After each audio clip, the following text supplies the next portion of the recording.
Shalom. I want to give all praises to Yahweh, Bahashim, Yahweh Shai, Bahashim, Ha, Racha, Chodash, Mama. Double honor to the elder apostles and the elders of GMS. Double honor to my elder heroine in this camp as well. Salutations to the sincere Akim, pushing this truth and sincerity around the four corners of this earth. I'm Nakar Kharab Yasharallah, coming off the Lions Den camp of Yasharallah here in Jacksonville, Florida. Not today, I'll be coming out with another lesson. I ain't really got much of a title wheel for it, but just a reminder of brothers that are dealing with women or have dealt with women, and what to keep in mind when dealing with women, because a lot of our women ain't righteous. You do have some that are righteous and that are a benefit and a blessing to their husbands. You know what I'm saying? But for the most part, most are not righteous. To be honest, sometimes you got to take most of them with a grain of salt.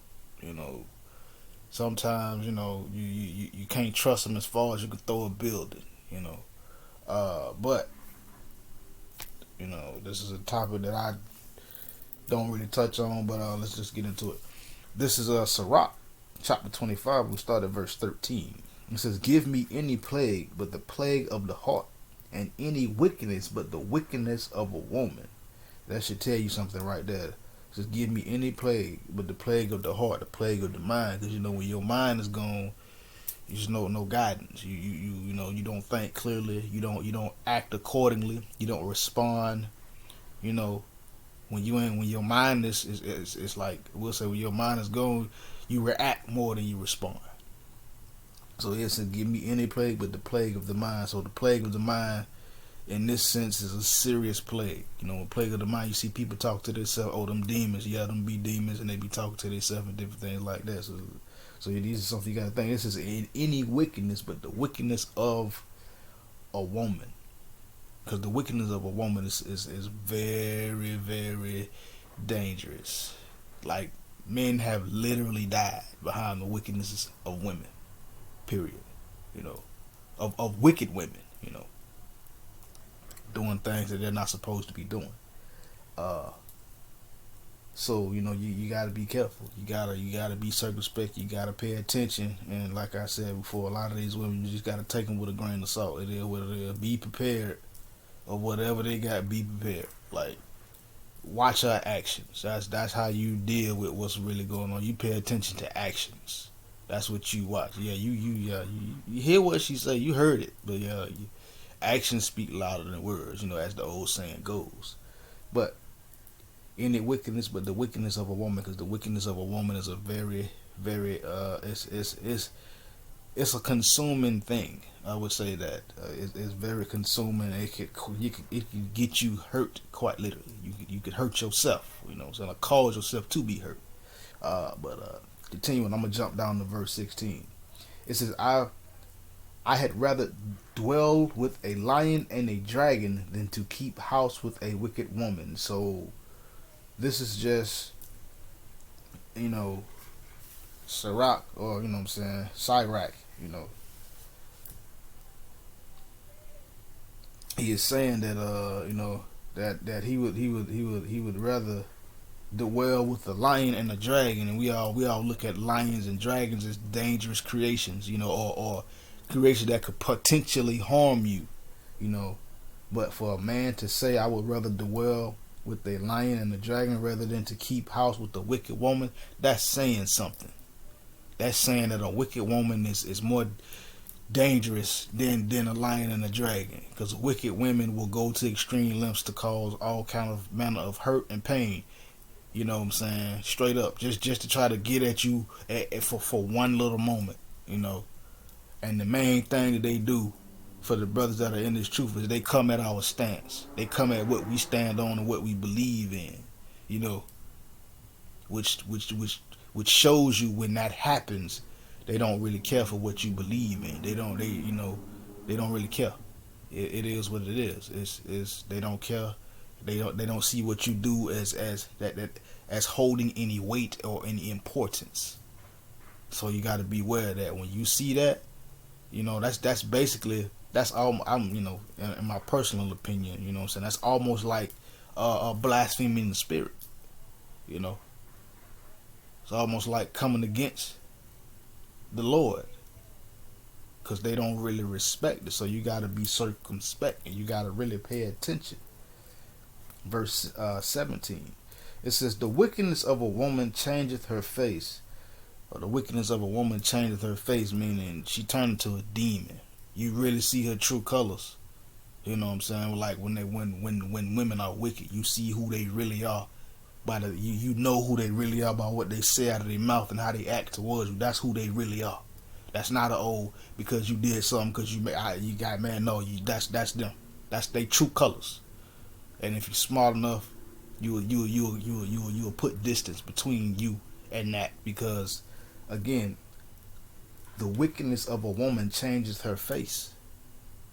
You know, and darkeneth her countenance like sackcloth, meaning she changed, you know, into a whole nother creature. It's like grabbing hold to a scorpion and getting stung 1,000,000 times. It's a dangerous thing, you know. But as men, we still want to deal with women, you know what I'm saying, and to try to deny your nature as wanting to be with a woman.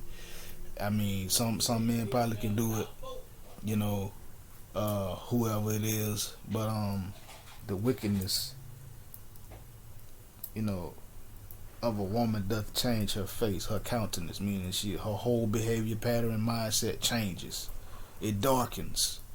You find out it ain't no light there.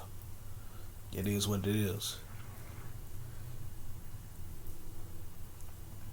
I'm gonna jump down to verse 19, and this is about like a wicked woman, because I'm gonna go to the next chapter, and it's gonna show you the benefits of being with a righteous woman. You know, like they say, the Proverbs 31 woman. Right now, the only Proverbs 31 woman is these scriptures. That's about it.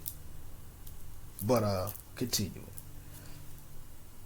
Verse 19. It says, all wickedness is but little to the wickedness of a woman.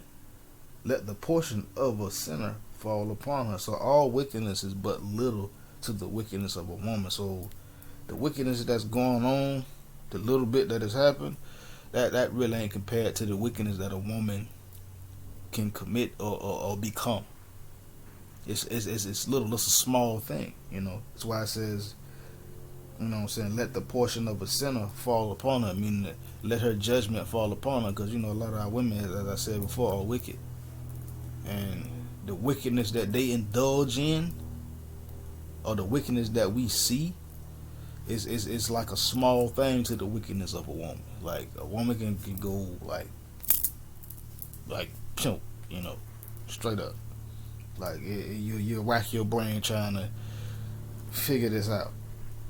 But these are scriptures that you should keep in your heart, your mind, so that you won't be caught off guard, you know. Verse 20, it says, as the climbing up a sandy way is to the feet of the aged, so is a wife full of words to a quiet man. So just like it's a difficult thing or a burdensome thing for the feet of the aged trying to climb up a sand hill or something like that, it's the same way that a wife is full of words to a quiet man. The brother may not be confrontational. He may not be forceful when he speak, but a woman that's that's a hard thing. That's a hard thing to deal with. That's a harsh thing to deal with. Just like if it was an old person walking up a sand hill barefooted, you know, or in general. So, and these are, you know what I'm saying, it's just the wickedness of a woman is something you really got to pay attention to. It's like, you guys, it's like boxing, except for you don't know what blow gonna come, so you pretty much got to be ready for anything. Verse 21, you know, we have done this before. All men have done this. You know what I'm saying? You would be a liar if you say this did not happen to you, or you have not done this. This is verse 21. It says, stumble not at the beauty of a woman, and desire her not for pleasure. So we done all stumbled at the beauty of a woman, and we have all desired her for pleasure. That's why the Lord had this written in here saying, don't do that, because that could cause you to mess up. That can cause you to get entangled into a web that you don't really want to be entangled up in. You know what I'm saying? It cause you to get stung up a whole bunch of times, and you don't really want to get stung. It's like walking into a hornet's nest. You know, hornets sting repeatedly, just like wasps. They sting repeatedly. They don't sting and die. They keep on stinging and stinging and stinging and stinging.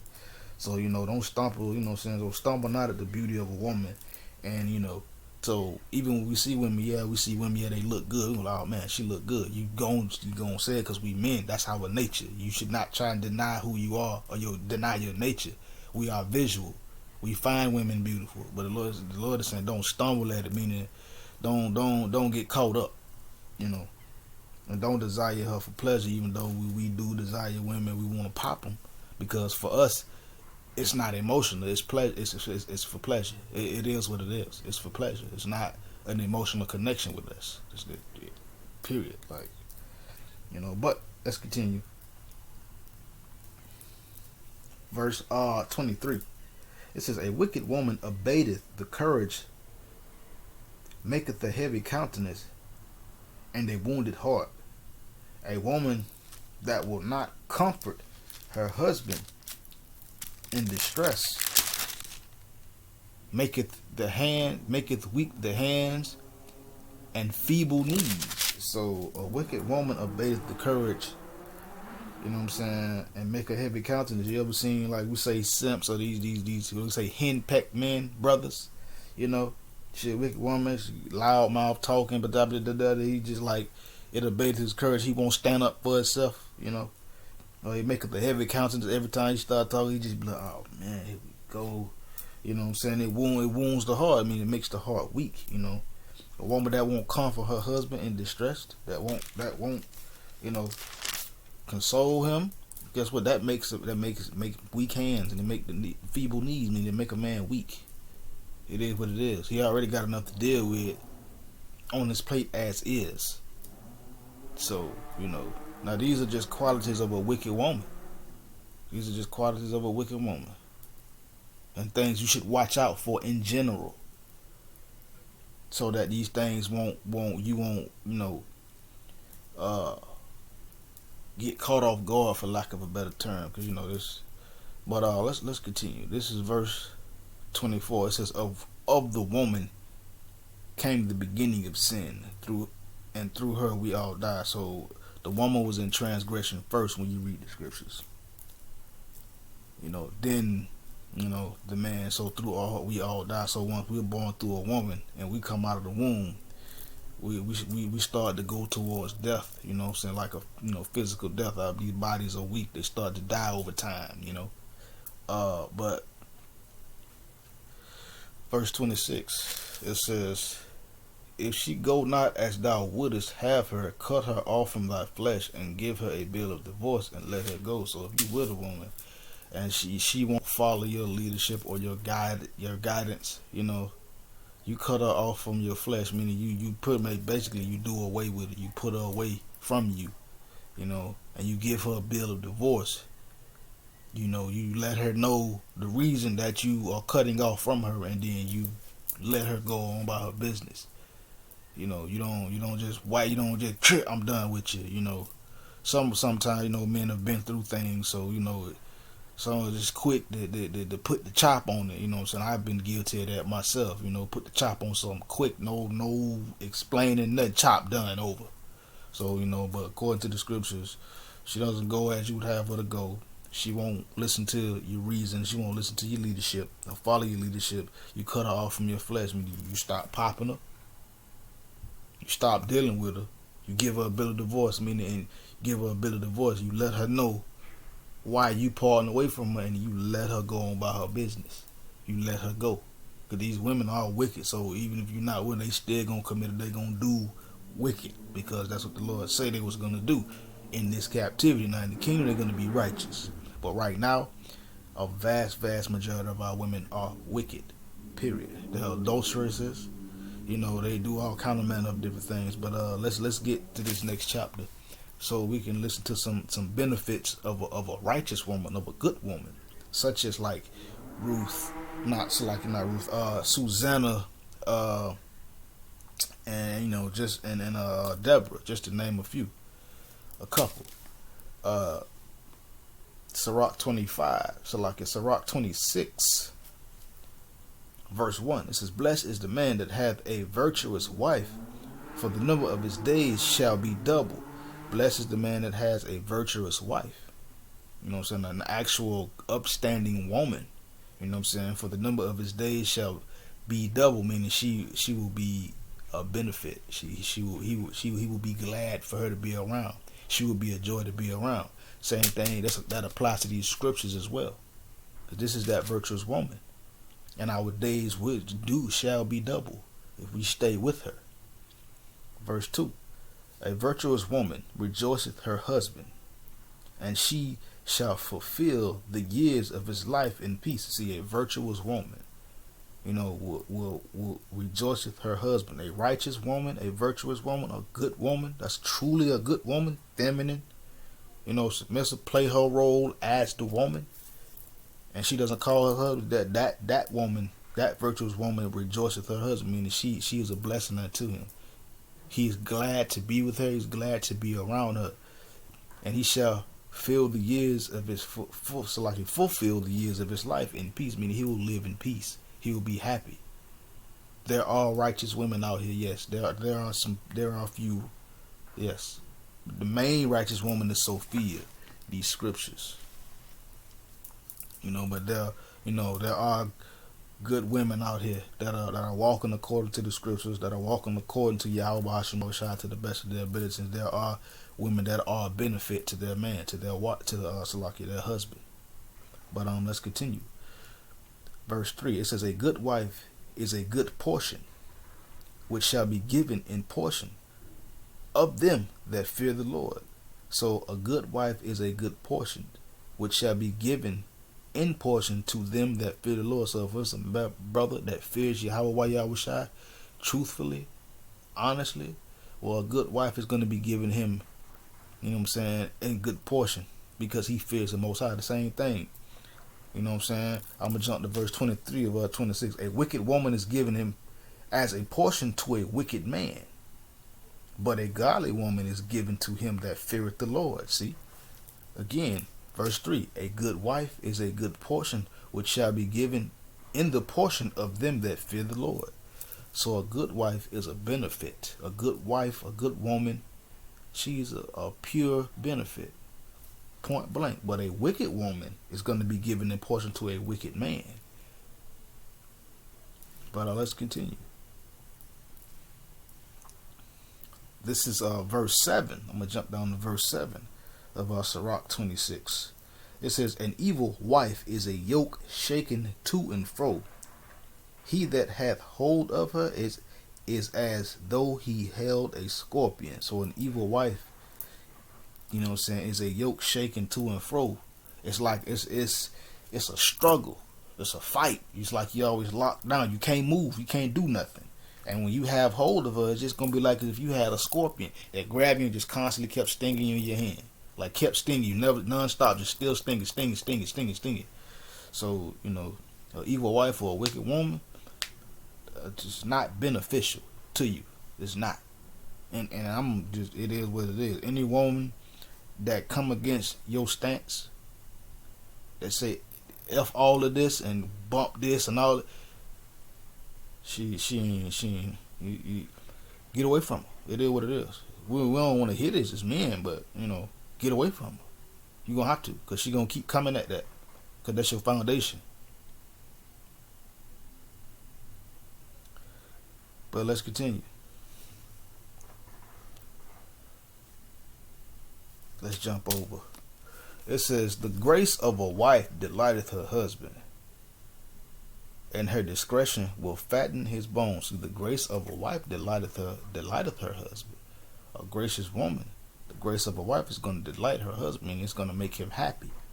Her discretion, her respect, her shamefastness will fatten his bones. You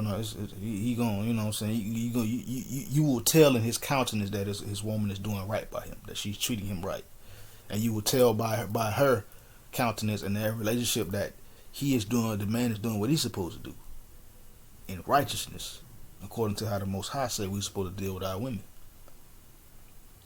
Verse 14. A silent and loving woman is a gift of the Lord, Yahweh Bashim Yahushai, and there is nothing so much worth as a mind well instructed. So a silent and loving woman is a gift of the Most High. So if your woman, she quiet, she stay to herself, she mind her business, you know, there's nothing, there's not many things on this earth that's worth more than that, outside of Sophia, outside of this wisdom, outside of the truth. You know, her mind is well instructed, meaning you able to say something to her and she understand. You know, you give us some instructions, she be like, okay, and she do what she's supposed to do. She don't talk trash back to you and tell you all kind of F bombs, this and what you do is stupid, and a righteous woman is a benefit. Period. Point blank. Period. Verse 15. A shamefast and faithful woman is a double grace. See, a shamefast, a respectful and faithful woman, a woman that's not, getting popped by other men. You know what I'm saying? That's a double grace unto a man. A woman that's shamefast, that's respectful, she dressed modestly, she's respectful, and she's faithful unto, you know what I'm saying? That man, that's a double grace, you know what I'm saying, for her content. Like a continent mind cannot be valued. So a shamefast and faithful woman is a double grace unto a man. You know what I'm saying? Her continent mind, cannot be valued, meaning that she's a highly valued woman, a precious woman. And then you look at this wisdom the exact same way, because there's nothing on this earth that's more valuable than the wisdom of Yahweh Yahushai. There's nothing you can put up against this that's more valuable. Now outside of this, a righteous woman, that's a double grace. That's a double blessing. That's a double honor unto the man.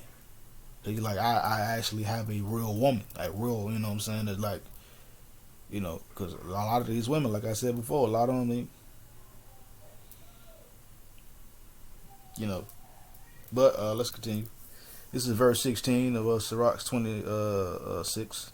This is, as the sun, when it arises in the high heaven, so is the beauty of a good wife in the ordering of her house. So just like as the sun rises up in the morning, or in the noon or whatever, so is the beauty of a good wife in ordering her house. A good woman's gonna keep her house in order. Period. That's what it is. A good wife gonna keep her house in order. Because we all human, and what I'm saying, women, so just because she's a good woman, she still gonna get tired probably, forget to do something here and there, but for the most part, 99% of the time, she's doing what she's supposed to do. Hey man, if you know anything about rounding, if it's higher than 5, you round up. So you might well say she's doing what she's supposed to do 100% of the time. But a good woman, a righteous, she's gonna keep her house in order. She ain't gonna be no problem to her husband. Period. She's not. But we all human.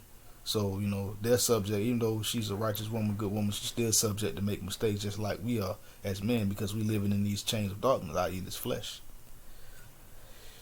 Yeah, let's go down. Let's go back to verse 22, because a lot of our women are harlots, and this is what it says about harlots. It says, and harlot shall be accounted as spittle, but a married woman is a tower against death to her husband. See, so a harlot, a whorish woman, is going to be counted as spittle. When you spit, you don't be like, oh, my precious valuable spit. You spit and you keep going. You don't think about it. But a married woman, a woman that's joined unto her husband, she is a tower against death to her, but she can quite literally keep her man out of trouble. Keep him from going to do some BS,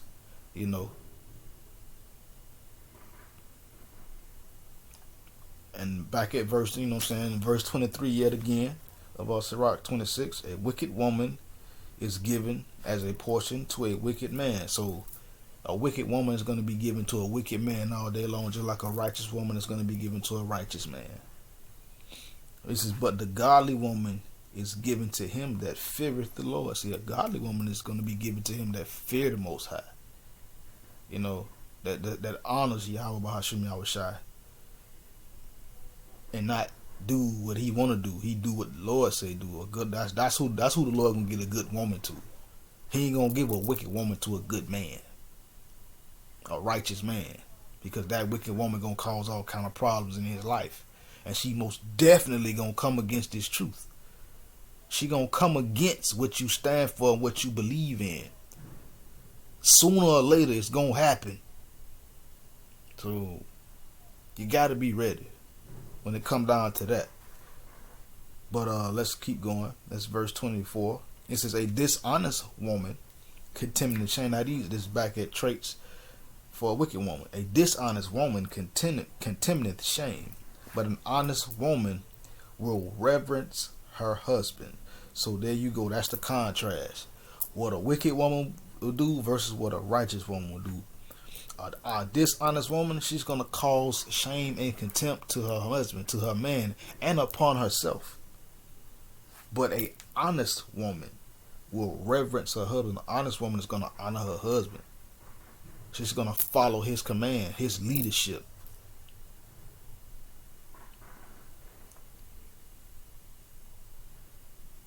Verse 25. A shameless woman will be counted as a dog, but she that is shamefast will fear the Lord. Again, another contrast. A shameless woman, a woman with no respect for herself or any others, will be counted as a dog, a low animal.